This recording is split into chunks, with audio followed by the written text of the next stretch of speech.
वन्दे देवमुमापतिं सुरगुरुं वन्दे जगत्कारणं वन्दे पन्नगभूषणं मृगधरं वन्दे पशूनां पतिं वन्दे सूर्यशशाङ्कवह्निनयनं वन्दे मुकुन्दप्रियं वन्दे भक्तजनाश्रयं च वरदं वन्दे शिवं शङ्करम्। नमो व्रातपतये नमो गणपतये नमः प्रमथपतये नमस्तेऽस्तु लम्बोदरायैकदन्ताय विघ्नविनाशिने शिवसुताय श्रीवरदमूर्तये नमः। नीलाम्बुजश्यामलकोमलाङ्गं सीतासमारोपितवामभागं पाणौ महासायकचारुचापं नमामि रामं रघुवंशनाथम्। नारायणं नमस्कृत्य नरं चैव नरोत्तमं देवीं सरस्वतीं व्यासं ततो जयमुदीरयेत्।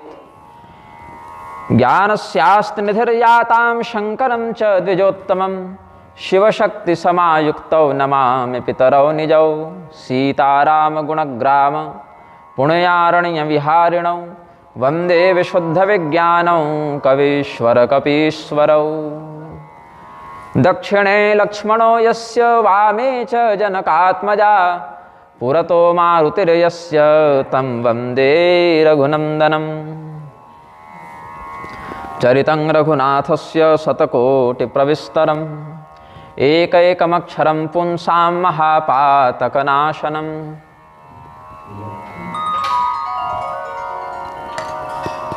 श्रीराम राम रघुनंदन राम राम श्रीराम राम भरताग्रज राम राम श्रीराम राम रणकरकश राम राम श्रीराम राम शरणं भव राम राम। नमोऽस्त्वनन्ताय सहस्रमूर्तये सहस्रपादाक्षिशिरोरुबाहवे सहस्रनाम्ने पुरुषाय शाश्वते सहस्रकोटियुगधारिणे नमः। नारायणं नमस्कृत्य नरं चैव नरोत्तमं देवीं सरस्वतीं व्यासं ततो जयमुदीरयेत्। प्रेम से बोलिए आनंदकंद भगवान की जय। श्री सीतारामचंद्र भगवान की जय। सुनु गिरिजा हरि चरित सुहाये विपुल बिसद निगमागम गाये। हरि अवतार हे तुझे ही होई इदमेथम कहि जाए न सोई। राम अवतार क्या बुद्धि मन बानी मत हमार अस सुनहु सयानी। सुन ही सयानी ये पाठ भी है। तदपि संत मुनि वेद पुराना जस करहु कहहि स्वमति अनुमाना। तसमय सुमुखी सुनावऊँ तो ही समुझे परई जस कारण मोहे। यतो वाचो निवर्तन्ते अप्राप्य मनसा सह। वेद भगवान कहते हैं कि परमात्मा के वर्णन में वाणी समर्थ नहीं है। मन के सहित वाणी जब परमात्मा के तत्व का ज्ञान प्राप्त करने के लिए बढ़ती है तो असफल होकर लौट जाती है। और भगवान महादेव भी क्या कहते हैं? तथे इतिहास पुराणानि नारदाद्या महर्षय येषां यादृशी बुद्धिस्ते वदन्त्येव तादृशम।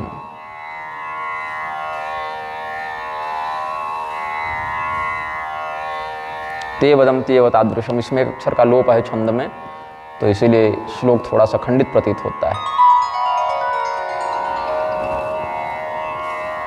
येषां तु यादृशी बुद्धिस्ते वदन्ति एव तादृशम, ऐसा होना चाहिए था। अस्तु। तो भगवान महादेव कहते हैं कि भगवान नारायण का हरि का अवतार जिस कारण से होता है उसमें यह बिल्कुल निश्चित रूप से नहीं कह सकते कि इसी कारण से भगवान का अवतार हुआ है। भगवान के अवतार के अनेकों हेतु हैं, भगवान के अवतार के अनेकों कारण हैं। और भगवान का जो विशाल चरित्र है उसको वेदों ने आगमों ने बहुत विस्तार से गाया है, लेकिन फिर भी ये नहीं कह सकते कि यही एकमात्र कारण है।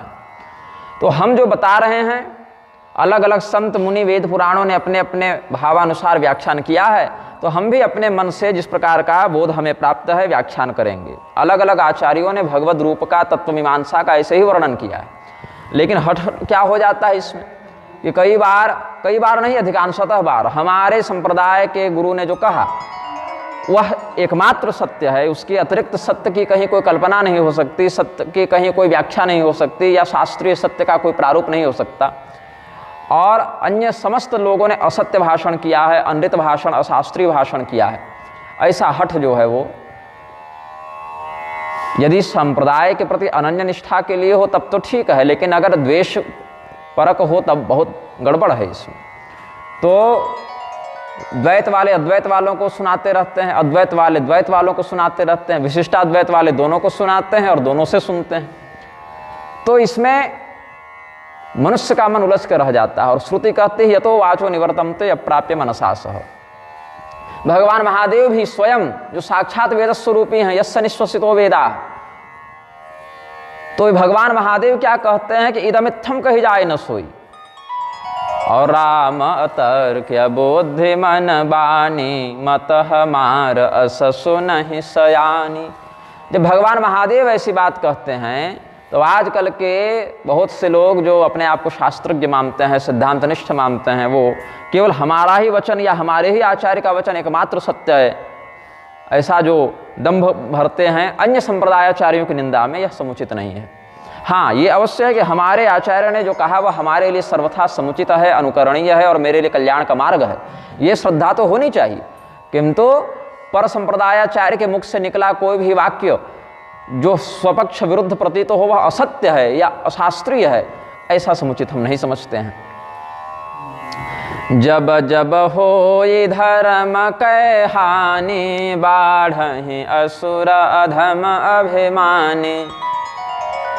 करहि अनीति जाय नहीं बरनी सीदहि विप्रधेनु सुर धरनी। तब तब प्रभु धरि विविध शरीरा हरहि कृपा निधि सज्जन पीरा।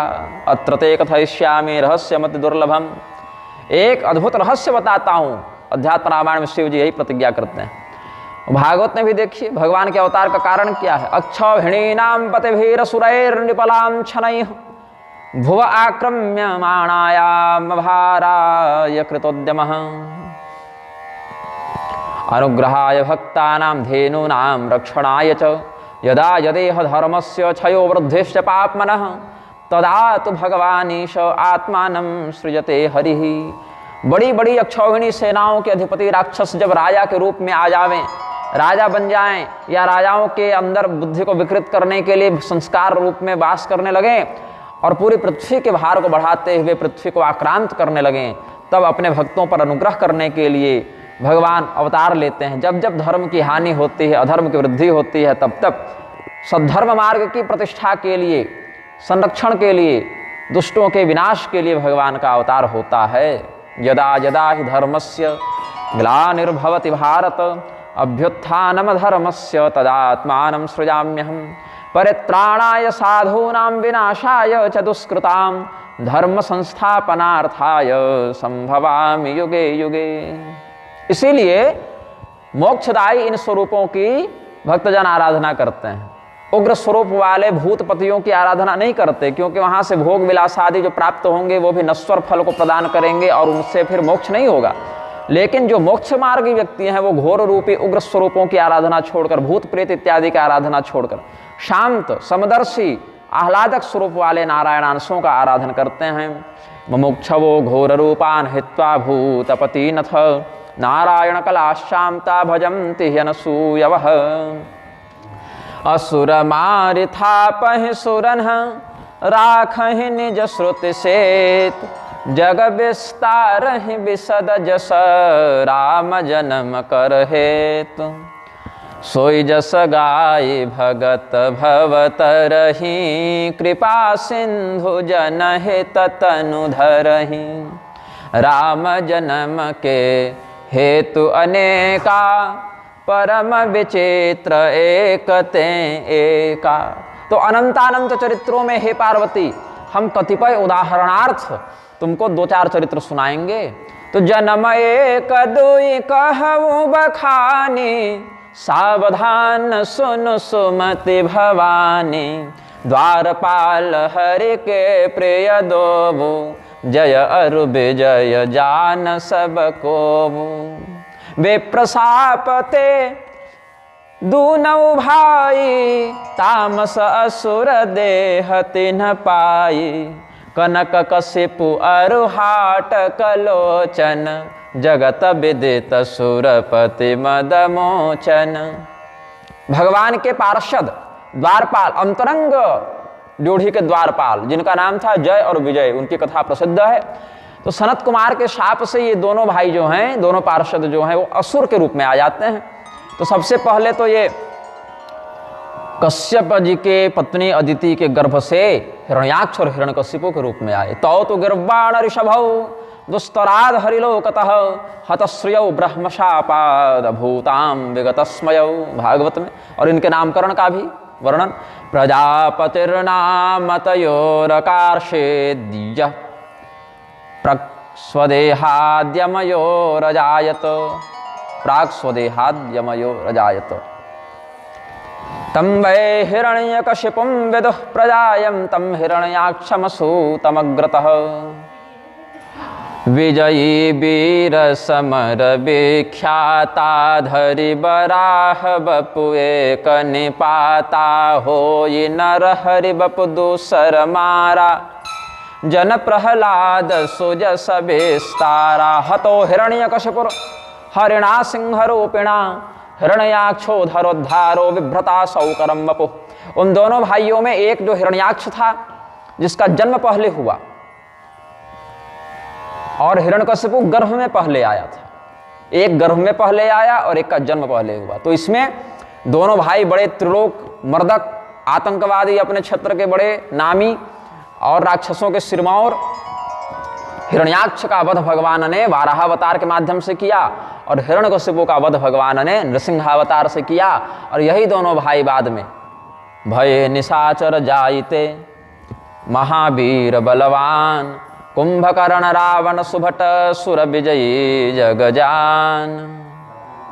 क्या कहते हैं? निशाचर के रूप में पुनः इनका दूसरा जन्म हुआ। 3 जन्म तक उनका शाप था। मुकुतन भये हते भगवाना, ते न जन्म द्विज बचन प्रवाणा। भगवान के हाथों मरने के बाद भी इनका उद्धार क्यों नहीं हुआ? क्योंकि शाप ही था कि 3 जन्मों तक ये शाप लागू रहेगा। तो पहले जन्म में हिरण्याक्ष और हिरण्यकशिपु बने। तो हिरण्याक्ष का वध भगवान ने वाराहावतार में किया, वराह रूप से, और हिरण्यकशिपु को मारने नृसिंह रूप में आए। फिर वही दोनों भाई कुंभकर्ण और रावण बने, तो भगवान ने श्री रामावतार लिया है। फिर वही दोनों भाई शिशुपाल और दंतवक्त्र बने, तो उनको भगवान ने श्री कृष्ण रूप में मारा है, फिर उनका उद्धार किया है। तो पुनश्च विप्रशापेन राक्षसौ तौ बभूवतु, कुंभकर्ण दशग्रीवौ हतौ तौ राम विक्रमैः। भगवान श्री रामचंद्र जी के पराक्रम में इन दोनों का उद्धार हुआ है। तो एक बार तिन के हित लागे, धरवु शरीर भगत अनुरागी। कश्यप अदिति तहाँ पितु माता, दशरथ कौसल्या विख्याता। एक कल्प एह विधि अवतारा, चरित पवित्र किए संसारा। एक कल्प सुर देखे दुखारे, समर जलंधर सन सब हारे। यहां भाव क्या है? ये तो एक प्रकार के कल्प भेद से हमने बता दिया। भगवान श्री रामचंद्र जी वही रहते हैं, लेकिन उनके जो परिकर के रूप में रहते हैं, कोई दशरथ जी हैं, कोई कौशल्या जी हैं, ये सब बदलते रहते हैं। अलग अलग जीवों को भगवान अलग अलग कल्पों में अपने माता पिता इत्यादि बनने का सौभाग्य प्रदान करते हैं, लेकिन जो प्रधान व्यूह है वह समान ही रहता है, व्यूह अवतार में भेद नहीं होता है। तो एक बार कश्यप अदिति जो हैं, उन्होंने भगवान से प्रार्थना की थी कि हमें आप पुत्र रूप में अपने लीला से आलोकित करें। तो वही एक बार अदिति जी कौशल्या बनी और कश्यप जी दशरथ बने, ये भी एक भाव है। और एक बार जलंधर की कथा भी ध्यान में रखनी चाहिए। भगवान शिव के क्रोधाग्नि से एक असुर का जन्म हुआ था। उस असुर को समुद्रदेव ने अपने अंदर धारण किया। वो असुर बड़ा रोने लगा, तो ब्रह्मदेव आए चुप कराने के लिए। तो ब्रह्मदेव की दाढ़ी पकड़कर वह लटक गया। तो ब्रह्मदेव के 4 मुख 4 दाढ़ियां थी, तो एक छुड़ावे तो दूसरा पकड़े, दूसरा छुड़ावे तो तीसरा पकड़े, और इस प्रकार से पीड़ा दिया ब्रह्मदेव को कि उनके नेत्रों में जल आ गए। तो उन्होंने कहा जा तेरा नाम जलंधर हो जाए। फिर जलंधर का विवाह वृंदा देवी से हुआ और राक्षसों का राजा बना। राक्षसों ने उसको अपने सरदार के रूप में चुन लिया। फिर युद्ध हुआ देवताओं से। तो देवता भगवान विष्णु के पास गए। विष्णु भगवान की धर्मपत्नी मैया लक्ष्मी ने कहा कि प्रभो, ये जलंधर समुद्र का पुत्र है और समुद्र हमारे भी पिता हैं, तो हमारा भाई लगा, इसका वध मत कीजिएगा। तो भगवान ने मारा नहीं उसको। युद्ध विराम हो गया, देवता भाग गए, पराजित हो गए। भगवान ने जलंधर के ही घर में आतिथ्य स्वीकार करना आरंभ किया। बाद में देवर्षि नारद सोचे कि देवताओं का कल्याण कैसे होगा, तो जलंधर के मन में भाव डाला कि तुम्हारी पत्नी वृंदा तो बड़ी सुंदर है, लेकिन पार्वती जितनी सुंदर नहीं है। अगर तुम्हारा विवाह पार्वती जी से हो जाए तो बड़ा आनंद हो। तो जलंधर ने राहु को दूत बनाकर भगवान महादेव के पास भेजा। महादेव जी ने राहु को मारने के लिए कीर्तिमुख को उत्पन्न किया। फिर शरण में आने पर राहु को छोड़ भी दिया। फिर जलंधर ने अपनी सेना सजाकर कैलाश पर आक्रमण किया है। कैलाश पर्वत में युद्ध हुआ, विविध प्रकार से युद्ध हुआ। अब भगवान महादेव तो मृत्युंजय, वो भी न मरे, और जलंधर अपनी पत्नी के पातिव्रत से जो है सुरक्षित था, वो भी न मरे।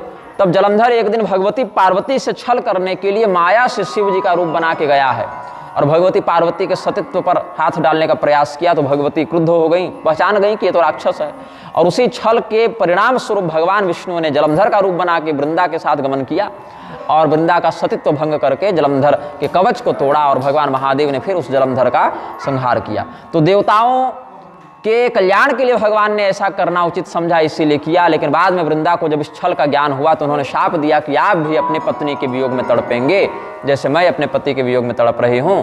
फिर उसने अपना शरीर त्याग दिया। बाद में कालांतर में वृंदा के यंश से तुलसी इत्यादि का प्रादुर्भाव हुआ है। तो वहाँ पर त्रिदेवियों ने 3 बीज लगाए हैं, मालती, धात्री और तुलसी। तो ये सब स्कंद पुराण के कार्तिक महात्म्य में और शिव पुराण आदि में ये सब प्रसंग देखे जा सकते हैं। तो भगवान श्री रामचंद्र जी एक बार उस जलंधर वाले प्रकरण के कारण भी अवतार लेते हैं। परम सते असुराधिप नारे, तेहि बलता है न जित है पुरारे, छल कर टारे उताहि व्रत प्रभु सुर कारज कीन, जब जेह जाने वो मरम सब साप कोप कर दीन। यहाँ जब जेह जाने वो मरम तब पाठ है, यहाँ सब पाठ है। विष्णुर्जालम धर्म गत्वा तद्दैत्यपुट भेदनम पातिव्रतस्य भंगाय वृंदायाश्चाकरोन्मतिम। पद्म पुराण इत्यादि में ये सब विषय भी देखे जा सकते हैं। अथ वृंदा विभरतारम दृष्ट्वा हर्षितमानसा, रेमे तद वन मध्यस्था तदुक्त्या बहुवासरम, कदापि सुरतस्यां ते दृष्ट्वा विष्णुं तमेव हि निर्भत्स्य कोप संयुक्ता या क्रोध संयुक्ता वृंदा वचनमब्रवीत्, धिक्त्वदेयं हरे शीलं परदाराभिगामिनः, ज्ञातोऽसित्तं मया सम्यक् मायि प्रत्यक्षतापसः, यौ त्वया मायौ द्वास्थौ स्वकीयौ दर्शितौ मम, तावेव राक्षसौ भूत्वा तव भार्यां हरिष्यतः। अपने पार्षदों को द्वारपाल बनाकर तुमने जो प्रदर्शित किया, इसीलिए हे नारायण, यही दोनों राक्षस बनकर तुम्हारी पत्नी का हरण करके तुम्हें पत्नी वियोग प्रदान करेंगे। ऐसा शाप भगवान को भी दे दिया। तो उसके शाप को भी भगवान ने स्वीकार किया है। तासु साप हरि कीन्ह प्रमाना, कौतुक निधि कृपाल भगवाना, तहाँ जलंधर रावण भयउ, रनहति राम परम पद दयउ। तब एक कल्प में जलंधर भी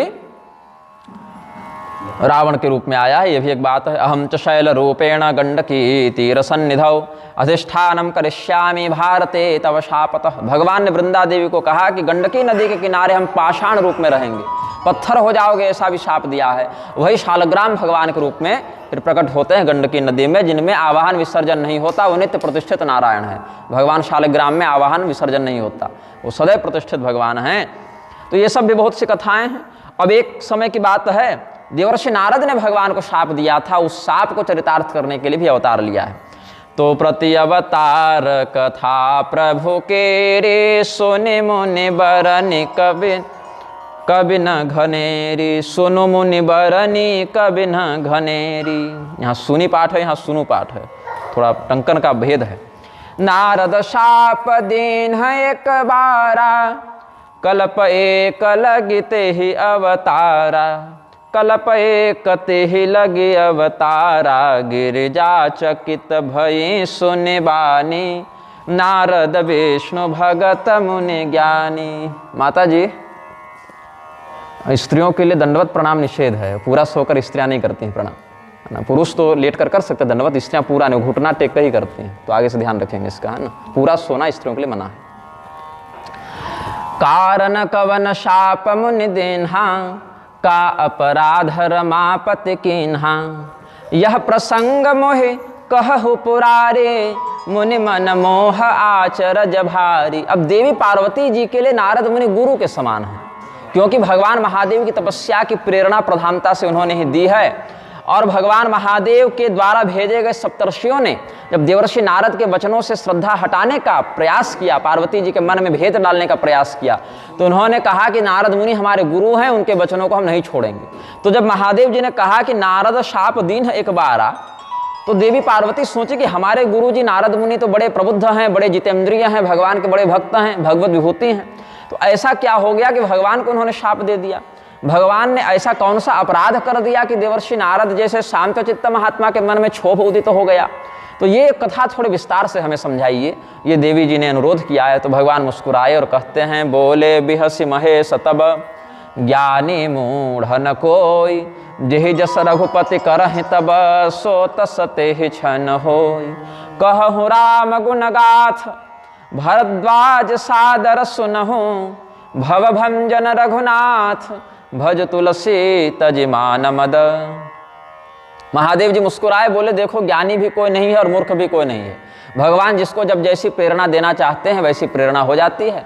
तो मूर्ख व्यक्ति भी ज्ञानी के समान बर्ताव करने लगे और ज्ञानी व्यक्ति मूर्ख के समान बर्ताव करने लगे। बाकी भगवान की लीला में तो सब लोग मूर्ख ही मानो चाहे सब लोग ज्ञानी ही मानो। तो भगवान महादेव जी जब नारद विमोहन की लीला कहने के लिए प्रवृत्त हुए हैं, तो याज्ञवल्क्य जी बोले कि देखो भरद्वाज, अब भगवान श्री रामचंद्र जी के उस लीला को मैं कहने जा रहा हूँ जो आवागमन को छुड़ाने वाले हैं। तुलसीदास जी भी कहते हैं कि उन्हीं का भजन करो, ऐसा यहाँ लेखक भाव से, ग्रंथकार भाव से, सूत्रधार भाव से वर्णन कर रहे हैं। तो हिमगिरि गुहा एक अति पावनी, बह समीप सुर सरे सुहावनी। आश्रम परम पुनीत सुहावा, देख देव ऋषि मन अति भावा।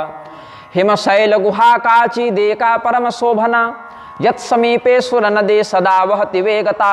तत्राश्रमो महादिव्यो नाना शोभा समन्वितः।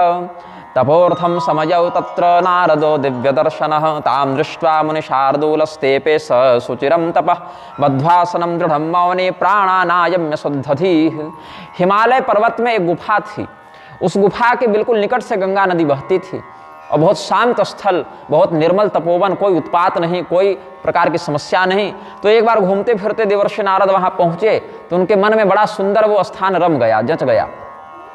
जैसे जब हम पहली बार यहाँ आए थे तो हमको भी स्थान बड़ा आनंददायक लगा, जम गया तो बार बार आता हूँ। तो वहाँ पर उन्होंने बड़ा सुंदर आश्रम तैयार किया, एक दिव्य आश्रम था, वो उसको देखा तो वहाँ भी, अब ये सब ऋषि महर्षि अपनी इच्छा से कुछ भी बनाने और मिटाने में समर्थ थे। तपस्या की इच्छा हुई तो आश्रम भी हो गया, और पर्वत है, नदी है, जंगल है, उपवन है। तो भगवान के प्रति इनकी जो भक्ति थी, इन्होंने सोचा कि कुछ समय यहीं सत्संग किया जाए। तो ऐसे तो देवर्षि नारद को दक्ष प्रजापति का शाप है, काल कन्या जरा का शाप है कि एक जगह आप टिक कर नहीं रह सकते, आप भ्रमणशील रहेंगे। तो देवर्षि नारद कहीं टिक नहीं सकते। लेकिन आज क्या हुआ, भगवान की भक्ति इतनी अधिक थी इनके मन में कि शाप भी अवरुद्ध हो गया, अब वो शाप इन पर प्रभावी नहीं था। तो चक्रे मुनि समाधिम तमहम ब्रह्मेति यत्र विज्ञानम भवति ब्रह्म साक्षात्कारकरम द्विजा। जिस वैदिक महावाक्य से, अहम ब्रह्मास्मि इत्यादि महावाक्यों से मैं परमात्मा हूँ, इस प्रकार से जीव को जब ब्रह्मात्मैक्य बोध हो जाए अद्वैत दृष्टि से, उस भाव का अनुसरण करते हुए देवर्षि नारद वहाँ तपस्या करने लगे। तो देवर्षि नारद की इस वृत्ति से, इस तपस्या से देवराज इंद्र को बड़ा कष्ट हुआ, बड़ा भय हुआ कि कहीं देवर्षि नारद के मन में हमारे पद को प्राप्त करने की लालसा तो नहीं है। ऐसे देवर्षि नारद के सामने स्वर्ग का वैभव कुछ नहीं है। देवर्षि नारद चाहें तो किसी को इंद्र बनने का वरदान दे दें या इंद्र को राज्यभ्रष्ट होने का वरदान दे दें, फिर भी देवर्षि नारद की तपस्या से इंद्र के मन में एक असुरक्षा का भाव उदित हुआ। और इसका कारण है, एक अश्वमेध यज्ञ करने के लिए पूरी पृथ्वी का चक्रवर्ती राजा बनना पड़ता है। घोड़ा छोड़िए, पूरी पृथ्वी में वो घोड़ा निर्बाध भ्रमण करे, फिर सबसे लड़िए, सबके ऊपर अपने आप को सिद्ध कीजिए, फिर यज्ञ कीजिए। बहुत समस्या है एक अश्वमेध करने में, बहुत प्रबंध है। और जो व्यक्ति 100 बार अश्वमेध यज्ञ कर ले और उसमें थोड़ी सी भी कोई त्रुटि न रहे, वही देवराज इंद्र के पद का अधिकारी बनता है। वो भी तुरंत नहीं बन जाता है, अधिकारी बनता है। अभी वर्तमान इंद्र हैं, उनके बाद कोई इंद्र बनेंगे, फिर हमारा भी नंबर कभी आएगा। अब वह जब इंद्र बन जाता है तब कितने कठिनता और परीक्षा के बाद वो बना है, तो चाहता है कि हम इसको बचा के रखें, अपनी गद्दी को बचा के रखें। इसीलिए उतनी कठिनाई से मिला पद है, तो कहीं ना कहीं असुरक्षा की भावना होती है कि कहीं कोई हमसे ये पद छीन न ले। सामान्य सा व्यक्ति कोई सांसद, विधायक, मंत्री बनता है तो वो भी चाहता है कि हम अपने पद को सुरक्षित रखें, कोई हमसे ये पद छीन न ले। वो तो देवताओं के भी राजा हैं, तो उनको अपने पद को लेकर कितना भाव बनता होगा। इसीलिए उन्होंने कामदेव को बुलाया।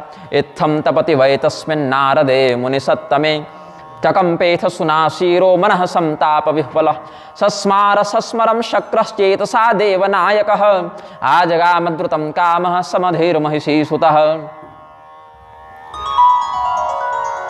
अथागतं स्मरं दृष्ट्वा संबोध्य सुरराट प्रभुः उवाच तं प्रपश्यासु स्वार्थे कुटिल से मुसेहि। देवराज इंद्र जो हैं इस समय सद्बुद्धि से नहीं, कुटिल बुद्धि से युक्त हैं, क्योंकि देवताओं का काम धर्म को बढ़ाना है, धर्म की रक्षा करना है। लेकिन आज देवराज इंद्र धर्म की वृद्धि नहीं, अपितु देवराज इंद्र देवर्षि नारद की तपस्या में विघ्न उत्पन्न करने के लिए चिंतन कर रहे हैं। तो इनकी बुद्धि पवित्र नहीं है, अभी इनकी बुद्धि में स्वार्थ बुद्धि विद्यमान है।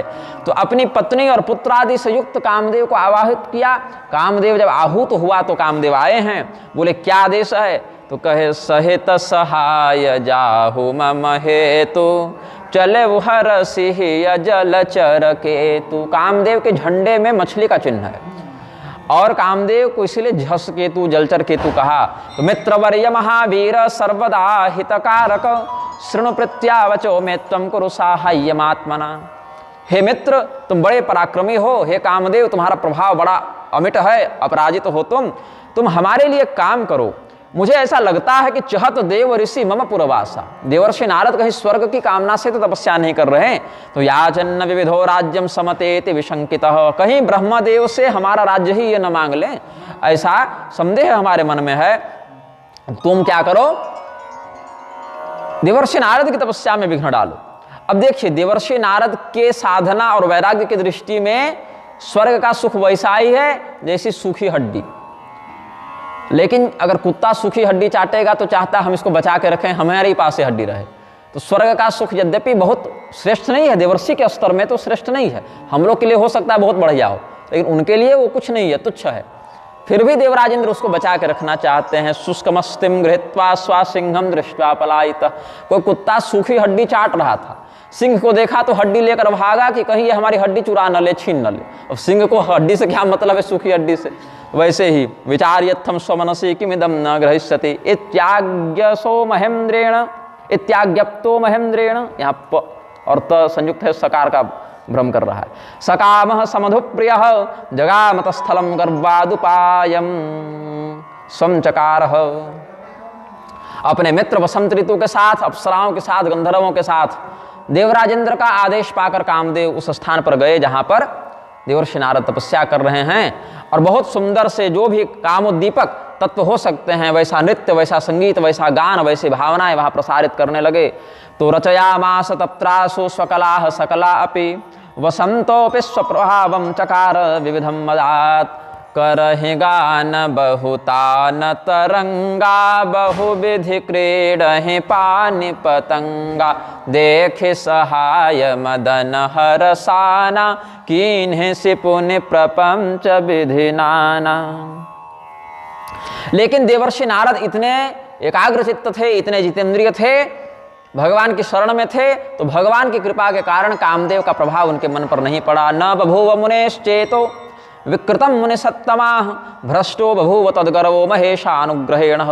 भगवान महादेव जी की कृपा से, महेश्वर की कृपा से उनका जो है सुरक्षा चक्र टूटा नहीं, कामदेव को प्रभाव नहीं कर पाया। शिव पुराण में कहते हैं महेशानुग्रहेण हो, भगवान महादेव की कृपा देवर्षि नारद पर थी, इसीलिए कामदेव उन पर प्रभाव नहीं कर सका। गोस्वामी जी कहते हैं कि बड़ रखवार रमापति जासु, भगवान लक्ष्मीपति जिन पर कृपा करें उनका कौन बिगाड़ करेगा, जान की नाथ सहाय करें तब कौन बिगाड़ करे नर तेरो। लेकिन अब किसकी कृपा माने, तो पहले ही कह चुके हैं कि श्री रामचंद्र जी की कृपा उसी पर होगी जो शिव जी का भक्त होगा, और शिव जी की कृपा उसी पर होगी जो राम जी से प्रेम करेगा। तो इसका अर्थ है कि अगर किसी एक की भी कृपा है तो समझना चाहिए कि दोनों के प्रति उसका भक्तिभाव पुष्ट है।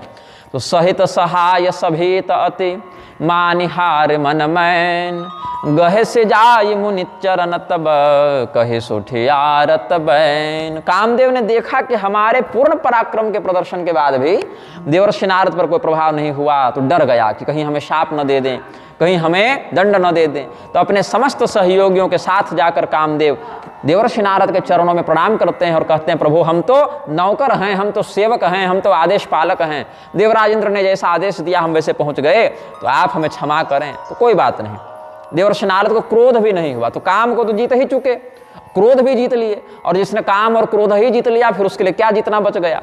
तो देवर्षि नारद जो हैं, जब ये कामदेव गया, देवराज इंद्र को सारा वृत्तांत सुनाया। इति संभुक्तितः कामो मिथ्यात्मगतिकस्तदा नारदे सजगामासु देवमिन्द्रं समीपतः, आचक्षौ सर्ववृत्तान्तं प्रभावं च मुने स्मरः, विस्मितो भूत्सुराधीशः प्रशंसाथ नारदं, मुनि सुशीलता आपनि करनी, सुरपति सभा जाय सब बरनी, सुनि सबके मन अचर जुआवा, मुनि प्रशंसी हरि सिरुनावा। देवराज इंद्र ने जब देवर्षि नारद की जितेंद्रियता का समाचार पाया तो बड़ा आश्चर्य हुआ उनके मन में कि गजब इनकी तपस्या है, अद्भुत तपस्या है, और भगवान की माया को प्रणाम करके देवर्षि नारद की प्रशंसा करते हैं। तो देवर्षि नारद इस घटनाक्रम के बाद एक भावना से युक्त हो गए कि हम बड़े जितेंद्रिय हैं। एक थोड़ा अहंकार का उदय उनके मन में हो गया, एक अभिमान का भाव आने लगा। कामाजयम निजम मत्वा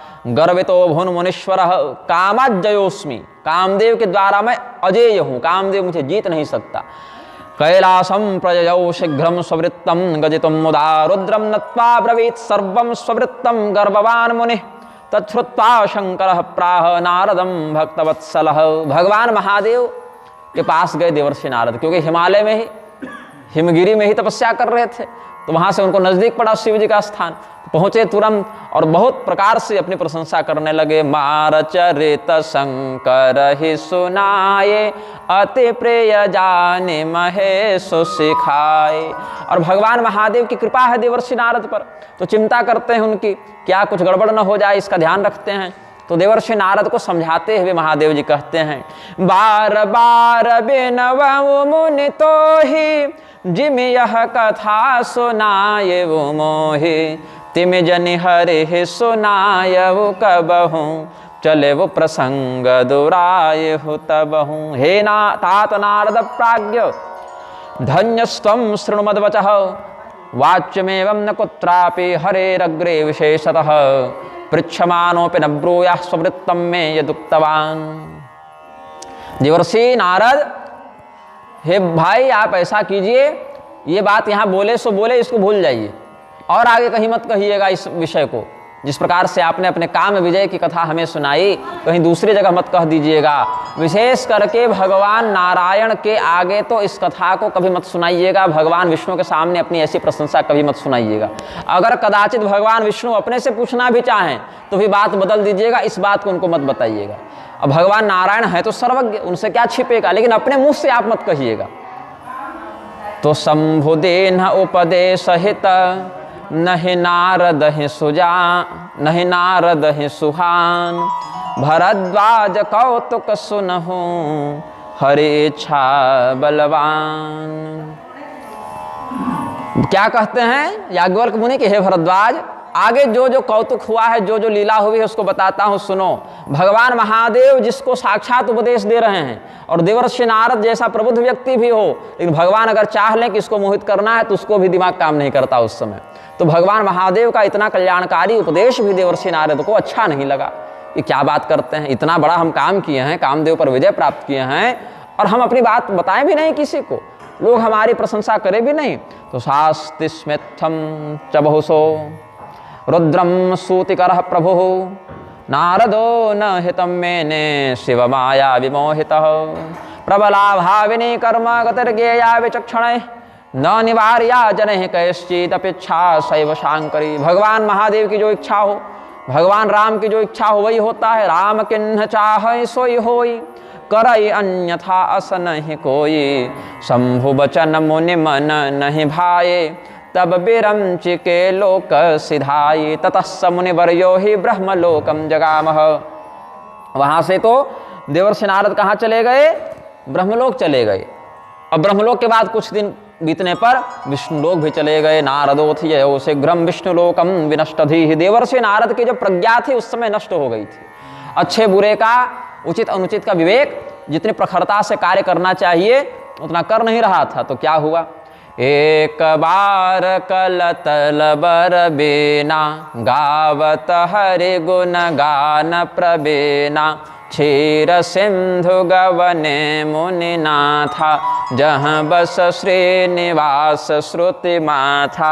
हर से मिले वो उठे रमानिकेता, बैठे आसन ऋषि समेता। बोले बिहसि चराचर राया, बहुते दिनन किन्हि मुनि दाया। आगच्छं तं मुनिं दृष्ट्वा नारदं विष्णुरादरात्, उत्थित्वाग्रे गतोरम तम शिश्लेष ज्ञात हेतुकः। भगवान ने जब देखा कि देवर्षि नारद नारायण नारायण इस प्रकार से करते हुए हमारे वैकुंठ धाम में पधार रहे हैं, तो जान गए कि उनके आने का कारण क्या है। भगवान तो अंतर्यामी है, सर्वांतर्यामी, नारायण से क्या छिपा है। तो भगवान जान गए कि देवर्षि नारद यहाँ क्या करने आए हैं। तो ऐसे भी मर्यादा कहती है कि अतिथि का सत्कार हो, संत का सत्कार हो। ब्रह्मण्य देव हैं ही भगवान। अत्यंत उदारता से, अत्यंत विनम्रता से भगवान स्वयं उठकर आगे गए। देवर्षि नारद का अभिवादन करके, स्वागत सत्कार करके अपने अंतःपुर में ले आए, ऊंचे श्रेष्ठ आसन पर बैठाए। और यहां तक कि ऊंचे आसन नहीं, अपने ही आसन पर बैठा दिया भगवान ने। देवर्षि आप हमारे ही, आप विष्णु के आसन पर बैठ जाइए। और बढ़िया से अहंकार और बढ़ेगा ना। तो श्वासने समुपावेश्य मुनिम प्राह हरिर्वचः, धन्यस्त्वं मुनि शार्दूल तीर्थो हम तु तवागमात्। हे महर्षि, हे देवर्षि, आपके आने से हमारा वैकुंठ पवित्र हो गया। अब वैकुंठ से ज्यादा पवित्र क्या है? जहाँ पवित्राणाम पवित्रम यो मंगलानाम च मंगलम। पवित्रता को भी पवित्र करने वाले, मंगल को भी मंगल प्रदान करने वाले नारायण विराज रहे हो, मैया लक्ष्मी विराज रही हो, उससे ज्यादा पवित्र क्या है? यही नख सुर सरिता परम पुनीता, यही पद सुर सरिता जो भाव है। जहाँ से भगवती गंगा का प्रादुर्भाव हुआ है वो भगवान से पवित्र कौन? लेकिन भगवान आज और थोड़ा सा मलाई मार रहे हैं कि हे देवर्षि, आपके आने से हमारा वैकुंठ धन्य हुआ। विष्णु वाक्य मिति श्रुत्वा नारदो गर्वितो मुनिः, स्ववृत्तम सर्वमाचष्ट समदम मदमोहितः। देवर्षि नारद ने जब इस प्रकार का सत्कार पाया तो पहले से जो अहंकार था थोड़ा और बढ़ गया, और विशेष अहंकार हो गया। और जो घटना घटित हुई थी उसको बोलने लगे, और थोड़ा बढ़ा चढ़ाकर बोलने लगे। तो प्रबला रघुनाथस्य माया सर्व विमोहिनी। देवर्षि नारद के उपदेश से प्रहलाद जी माया से तर गए, ध्रुव जी माया से तर गए, उनका उद्धार हो गया। लेकिन भगवान जब स्वयं देवर्षि नारद को मोहित करने पर आ गए तो देवर्षि नारद अपनी रक्षा नहीं कर सके। अति प्रचंड रघुपति कै माया, जेह नमोह असको जग जाया। ऐसा कौन सा व्यक्ति उत्पन्न हुआ है जो भगवान की माया से अछूता रह गया हो। तो रूख बदन करि बचन मृदु, बोले श्री भगवान। तुम्हारे सुमिरन ते मिटहि मोह मार मदमान। कि हे नारद जी, भगवान मुंह थोड़ा सूखा कर लिए लेकिन वचन को बड़ा मिठास भरा रखे। और महादेव जी पार्वती जी को वर्णन कर रहे हैं कथा का कि फिर पार्वती विष्णु भगवान कहते हैं कि हे नारद जी, आपका तो नाम लेने से लोगों के काम क्रोध मद लोभ समाप्त होने लगते हैं, आपके ऊपर उसका प्रभाव स्वयं कैसे पड़ सकता है। ऐसे देवर्षि नारद का प्रभाव सच में ऐसा है, संतों का प्रभाव सच में ऐसा है। सुखदेव जी का स्मरण करने से, देवर्षि नारद का स्मरण करने से, सनत कुमार का स्मरण करने से काम बाधा व्याप्त नहीं होती है। लेकिन फिर भी भगवान वहाँ शिक्षा देना चाहते हैं कि अगर उस स्तर का भी हमारा भक्त हो तो भी अभिमान न करे, क्योंकि अभिमान से हमारे भक्त की भक्ति खंडित होती है और अभिमान से उसका विनाश हो सकता है। तो धन्यस्तम मुनि शार्दूल तपो निधि रुदारधि, भक्तित्रिकम नयस्यास्ति काम मोहादयो मुने, विकारास्तस्य सद्यो वैभवन्त्य अखिल दुखदाः। के हे उदार बुद्धि वाले देवर्षि नारद, हे तपस्या के भंडार, जिसके हृदय में भक्ति का त्रैत विद्यमान नहीं है, भक्ति ज्ञान वैराग्य, ये तीनों का समूह विद्यमान नहीं है, उसी को काम क्रोध व्याप्त हो सकता है। और आपकी कृपा से तो भक्ति ज्ञान वैराग्य का कष्ट दूर हो गया, आपको भला काम क्रोध क्या व्याप्त करे।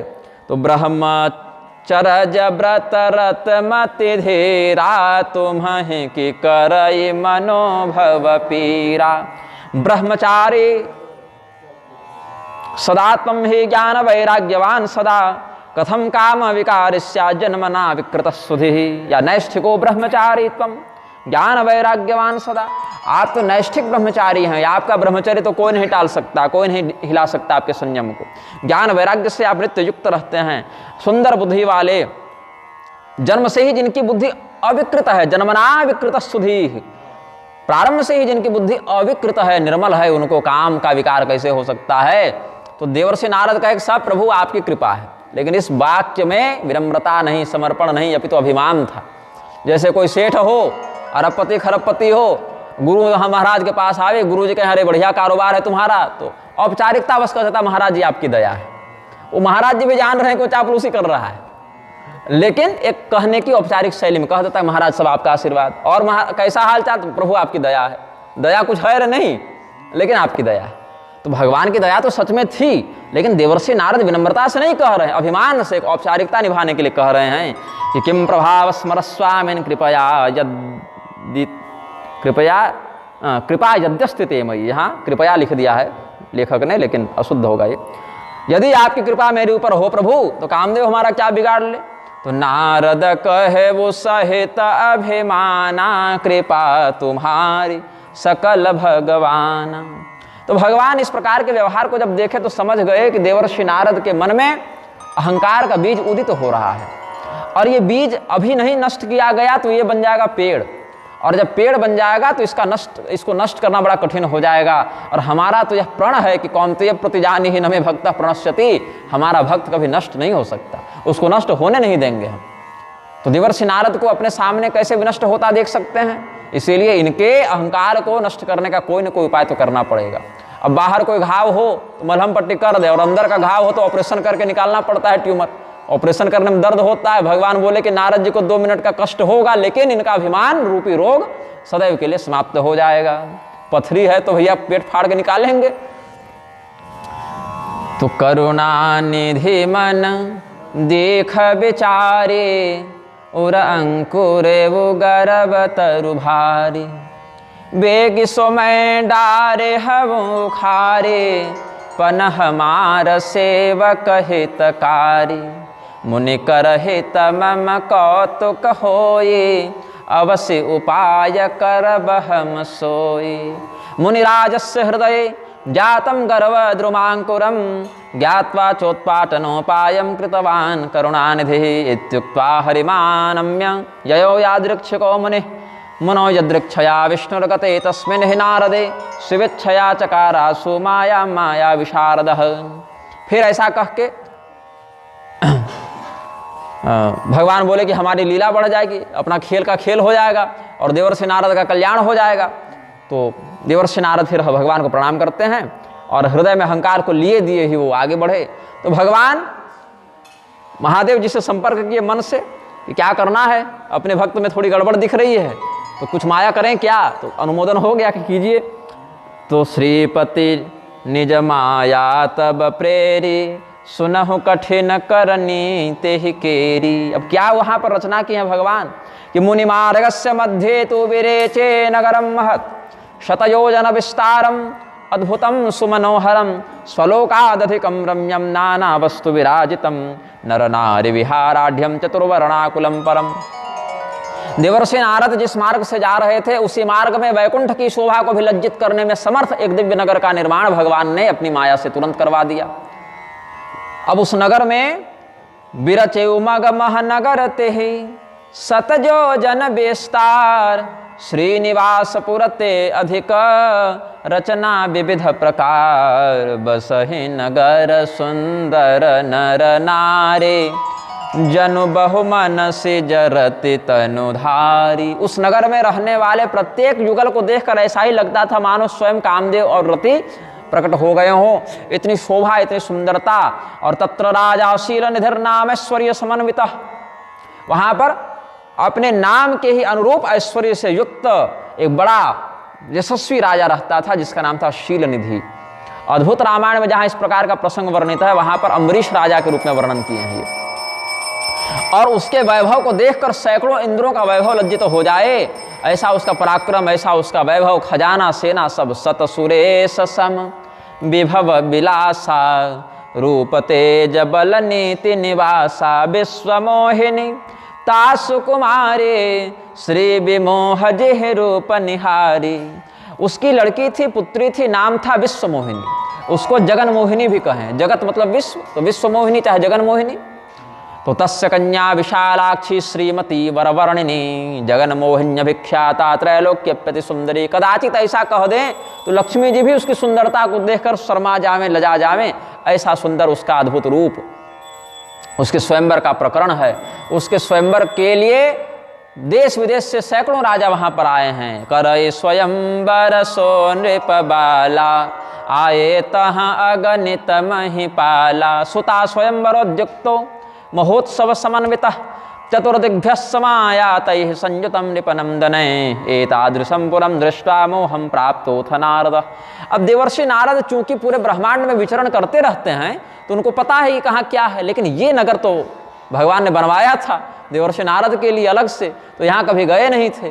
जब उस मार्ग में नगर को उन्होंने देखा तो सोचे ये कौन सा दिव्य स्थान है, हम यहाँ तो आज तक नहीं आए, तो जरा प्रवेश करके देखें यहाँ क्या शोभा है, क्या यहाँ पर लोग हैं, कैसे क्या प्रबंध है। तो जब वहाँ पर गए हैं तो सभी लोगों ने उनका स्वागत किया, अवगत हुए।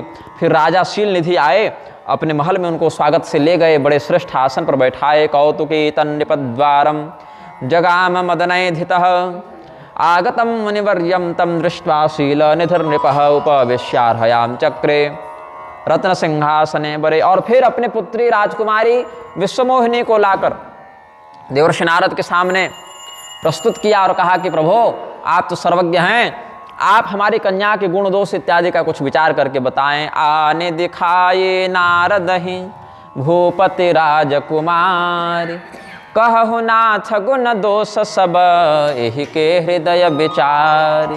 अथ राजा स्वतनयाम नामतः श्रीमतीं वराम समानीय नारदस्य पादयोः समपातयत् अस्या भाग्यम वद मुने सर्वम जातकमादरात्। इसकी कुंडली देखिए, इसका हाथ देखिए, इसका प्रारब्ध बताइए, हमारी पुत्री के भाग्य में क्या लिखा है, ऐसा राजा ने निवेदन किया।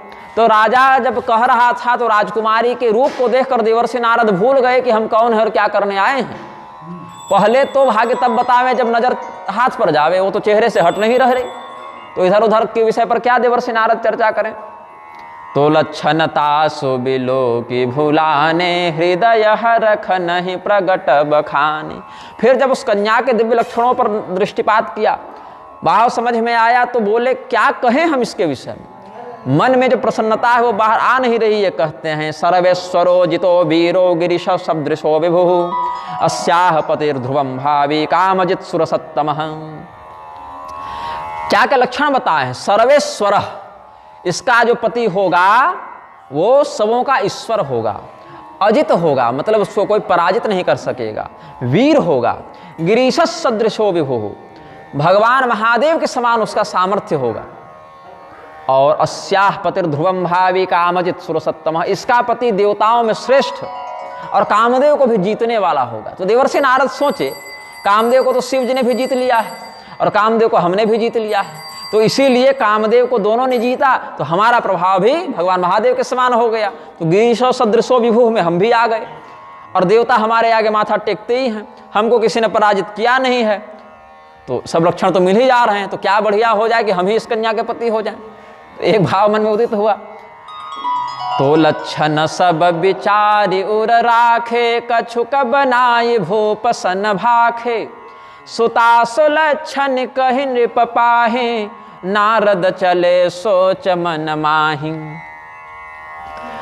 अब ये सब बात राजा को बताए नहीं, ये सब हृदय में विचार करके देवर्षि नारद ने गोपनीय रखा और केवल बाहर से कह दिया कि तुम्हारी कन्या का मैं क्या वर्णन करूं। सुतेयम तव भूपाल सर्व लक्षण लक्षिता इत्युक्ता निपमा मंत्र जयो यादृक्षिको मुनि। हे राजन, तुम्हारे पुत्री में सब सद्गुण है, जो भी एक सद्गुण होते हैं किसी सुंदर सुशीला नारी में, वो सब के सब दिव्य गुण तुम्हारी पुत्री में है, कोई गुण इसमें बचा ही नहीं। एक एक का क्या बखान करें, यही जानो सर्वगुण संपन्ना तुम्हारी कन्या है। और ऐसा कह के गए, और हृदय में उस कन्या का विचार है कि कैसे भी करके उसको प्राप्त कर लिया जाए, क्योंकि एक भाव और है कि जो उस कन्या का पति होगा से वही सकल सचराचर ताहि, बरई शील निधि कन्या जाहि। ये शील निधि राजा की कन्या जिसका वर्ण करेगी, पूरा चराचर जगत उसके अधीन रहेगा, उसकी सेवा करेगा। तो देवर्षि नारद सोचे कि हमें इस कन्या के पति हो जाए तो हमारा भी ऐसा प्रभाव हो जाए। तो फिर सोचते हैं इतने इतने राजा हैं, इतने सुंदर सुंदर पराक्रमी राजा हैं, इनको छोड़ के ये कन्या हमारा वर्ण कैसे करेगी? कन्या की इच्छा के विरुद्ध विवाह भी नहीं कर सकते हैं। तो कन्या हमारे प्रति स्वयं आकर्षित होकर हमें पति रूप में प्राप्त कर ले, इस प्रकार का कोई प्रबंध करना पड़ेगा। तो जप तप कछु न होई एहि काला, हे विधि मिलई कवन विधि बाला। बस यही माथा पीट रहे हैं कि हे विधाता, कुछ ऐसा आप करें प्रबंध कि ये कन्या हमें प्राप्त हो जाए। बाकी जब तब सब छूट गया। तो सौंदर्यम सर्वनारीणाम प्रियम भवति सर्वथा, तदृष्ट्वैव प्रसन्ना सा भविष्यति न संशयः। स्त्रियों को सुंदरता बड़ी प्यारी होती है, तो हम अपने स्वरूप को अगर सुंदर बना लें तो ये विश्वमोहिनी राजकुमारी भी हमारे प्रति आकर्षित हो जाए और हम पर रीझ जावे तो हमसे विवाह भी कर ले।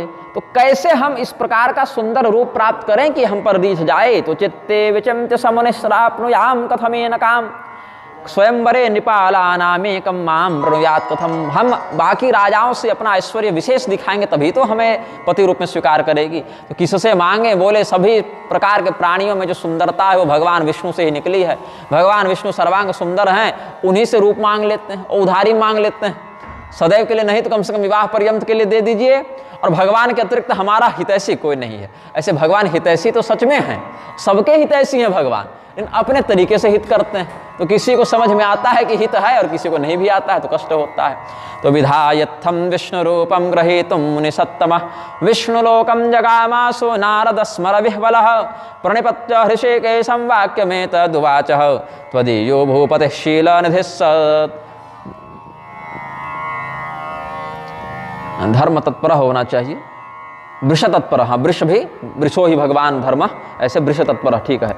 तस्य कन्या विशालाक्षी श्रीमती वरवर्णिनी, यदि दास्यते रूपम में तदा तां प्राप्नुयाम ध्रुवम, तद्रूपम सा विना कंठे जयमालां न धास्यति स्वरूपम, देहि मे नाथ सेवकोऽहं प्रियस्तव, वृणुयान मां यथा सा वै श्रीमती क्षितिपात्मजा। बहुविधि विनय किन्हते ही काला, प्रगटे प्रभु कौतुकी कृपाला। भगवान नारायण का ध्यान किया, स्मरण किया तो भगवान आए। बोले क्या बात है, अभी अभी वैकुंठ से मिलकर तो आप गए थे और कुछ समय हुआ और आप तुरंत फिर हमें स्मरण कर रहे हैं, क्या बात हो गई? तो भगवान के दर्शन प्राप्त करके ही देवर्षि नारद को लगा कि अब हमारा काम तो मानो बन गया। भगवान तो मना करेंगे नहीं, इतने प्रिय हैं हमारे, हम भी बड़े भक्त हैं इनके। तो कहे प्रभु आपन रूप देहु प्रभु मोहि, आनिभाते नहीं पावोहि। ये हम किसी अन्य उपाय से उस कन्या को प्राप्त नहीं कर सकते नारायण, इसीलिए आप अपना स्वरूप हमें दे दीजिए, अपने समान सुंदर बना दीजिए। तो एक और इसमें बहुत सुंदर बात देवर्षि नारद ने कही कि जेहि विधि नाथ होई हित मोरा, करहूं सो बेगी दास मैं तोरा। कि हे प्रभु, जिस प्रकार से मेरा हित हो वही उपाय आप जल्दी कीजिए। तो देवर्षि नारद की दृष्टि में हित क्या है? भगवान अपना रूप दे दें, हमारा विवाह हो जावे। और भगवान की दृष्टि में हित क्या है कि नहीं, इसको ऐसा कुछ कर दें कि इसका विवाह कटे, इसको वैराग्य हो और इसका काम जय वाला जो अभिमान है वो टूटे, हमारे भक्त का अभिमान टूटे तो इसका कल्याण हो। तो भगवान मुस्कुराए, बोले कोई बात नहीं। वच श्रुत्वा मुनेरित्थम विहस्य मधुसूदनः, शांकरीं प्रभुतां बुद्ध्वा प्रत्युवाच दयापरः, निज माया बल देखी विशाला, हिय हंसी बोले दीन दयाला। क्या कहते हैं प्रभु? जेहि विधि हो यही परम हित, नारद सुनहु तुम्हार, सोई हम कर बन आन कछु, बचन नमृषा हमार। श्रेष्ठ देशम मुने गच्छ, करिष्यामि हितम तव। जिस प्रकार से आपका परम हित होगा हे देवर्षि नारद, वही हम करेंगे, इसके अलावा कुछ नहीं करेंगे, मेरा वचन झूठा नहीं होगा, जान लीजिए। तो भगवान देवर्षि नारद के अभिमान को तोड़ने के लिए हितकारी कार्य करेंगे। और देवर्षि नारद भ्रम में है कि भगवान हमको अपना रूप देंगे तो हमारा घर बसे हुए तो हमारा हित हो। तो भगवान कहते हैं भृषगवरो यथार्थस्य यतः प्रियतरोसि में इत्युक्त्वा मुनये तस्मै तिरोधानम जगामसः। अगर कोई व्यक्ति रोगी है और कोई ऐसी वस्तु डॉक्टर से मांगे, चिकित्सक से मांगे, जिससे उसका रोग ठीक होने के स्थान पर बढ़ जाए, तो कुशल वैद्य कभी उसको वह कुपथ्य नहीं देता है। कड़वी दवा भले दे दे लेकिन मीठी जलेबी नहीं देता, क्योंकि इस औषधि का प्रयोग करेगा तो रोग मुक्त होगा और कुपथ्य का प्रयोग करेगा तो रोग बढ़ेगा, भले मरीज उससे कुपथ्य ही मांगे। तो कुपथ माग रुज व्याकुल रोगी वैदन दे सुनहु मुनि जोगी। एहि विधित तुम्हार मैं ठयऊँ कही अस अंतरहित प्रभु भयऊ।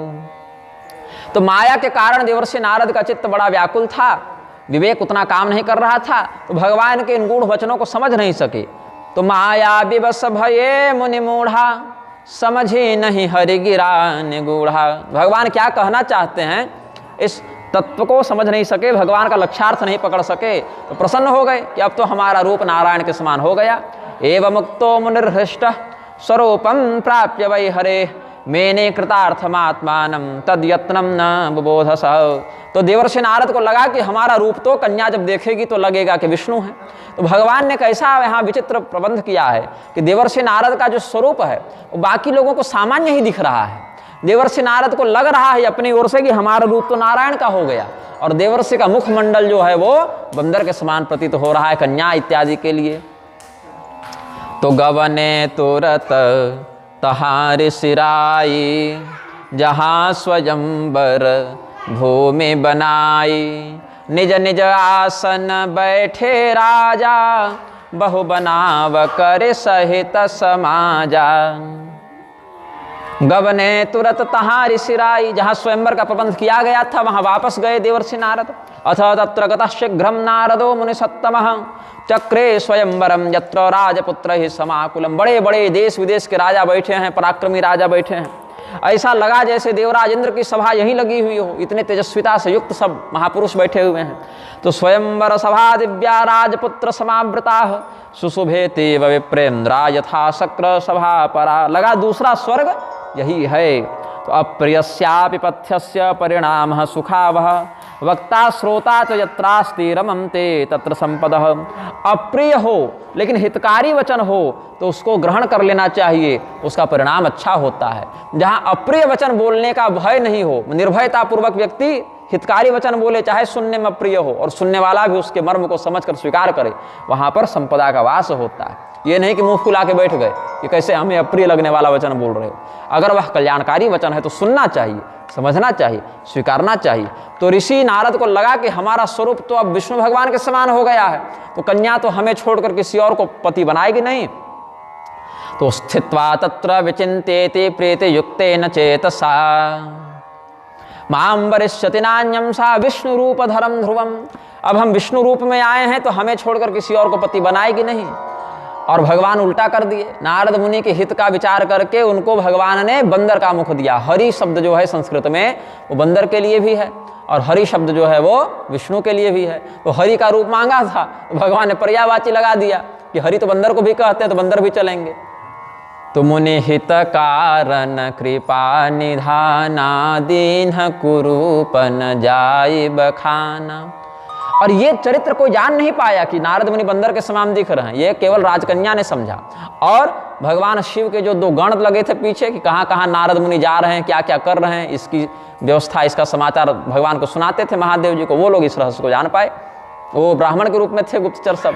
तो पूर्व रूपम मुनिम सर्वे ददृशुस्तत्र मानवाः तद्भेदम बुबुधुस्तेन राजपुत्रादयोद्विजा।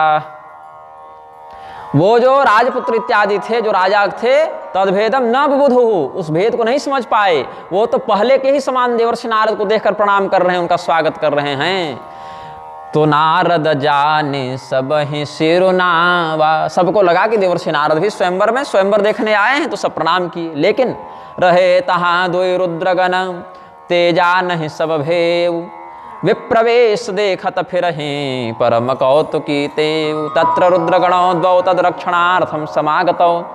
विप्ररूप धरौ गूढ़ौ तद भेदम जग्यतो परम। देवर्षि नारद की रक्षा भी करते थे ये लोग, और देवर्षि नारद के इस रहस्य को जानते भी थे, समाचार भी देते थे शिव जी को। तो ये सब देखे कि देवर्षि नारद तो बड़े घोटाले में फंस गए भाई, मांगे कुछ मिला कुछ, और इसका बोध भी इनको नहीं है। तो जिस समाज में देवर्षि नारद अहंकार से युक्त होकर कि हम तो भगवान विष्णु के समान सुंदर बन के आए, अब तो हमें कोई छांट ही नहीं सकता, वहीं पीछे जाकर ब्राह्मण का रूप बनाकर वो भी बैठ गए। मूढ़मत्ता मुनिम तौ तन्निकटम जगमतुर्गणैः कुरुतस्तत्प्रहासं वै भाषमाणो परस्परम। क्या कहते हैं वो लोग दोनों मुस्कुराते हुए, करहि कोट नारद ही सुनाई, नीक दिन ही हरि सुंदरताई। अरे इस भगवान कितना सुंदर इनको हरि रूप दिए हैं देवर्षि नारद को, ऐसा कहते थे। तो अभिधा वृत्ति से नहीं कहते थे, यहाँ लक्षणा लगाते थे। जैसे किसी को कहें कि अरे तू उल्लू है क्या, तो उसका अर्थ है वो उल्लू बन के उड़ेगा तो नहीं, लेकिन उल्लू के समान मूर्ख है, इस प्रकार से कहते हैं। तो हरि के समान रूप है, तो यहाँ हरि बंदर को भी कहते हैं। तो यहाँ पर इनका भाव दूसरा लग रहा है। करहि कूट नारद ही सुनाई, नेकी दीन ही हरि सुंदरताई। और एक और अर्थ लग सकता है इसका कि नेकी दीन ही, कि जो इनको उचित था वही दिया है, और हरि सुंदरताई, पहले की जो सुंदरता सामान्य भी थी वो भी हरण कर लिया। एक अर्थ ये भी लग सकता है, पहले से जो सामान्य रूप होगा तेजस्वी नारद का वो भी नहीं रहने दिया, वो भी हरण कर लिया। एक भाव यह भी लग सकता है। तोरी झहि राज कुंवरी छवि देखी, इन्हि बरि हरि जान बिसेखी। इच्छत्यम निपसुतामृथैव स्मर मोहितः। क्या कहते हैं, ये तो राजा की पुत्री को बेकार ही कामदेव से मोहित होकर पाना चाहते हैं। कामदेव ने इनके मन में अपना वास कर लिया है। अभी तक अहंकार क्या था कि हम काम विजयी हैं, लेकिन अभी कामदेव इन्हीं पर विजय प्राप्त कर लिया। क्यों? अब यहाँ भगवत परायण नहीं है, यहाँ नारी परायण हो गए हैं। जब तक भगवान की भजन वृत्ति में थे तब तक कामदेव नहीं कुछ कर पाया। अब भगवान की ओर से मन हटा और इस संसार में लगा तो कामदेव अपना प्रभाव दिखाने लगा। तो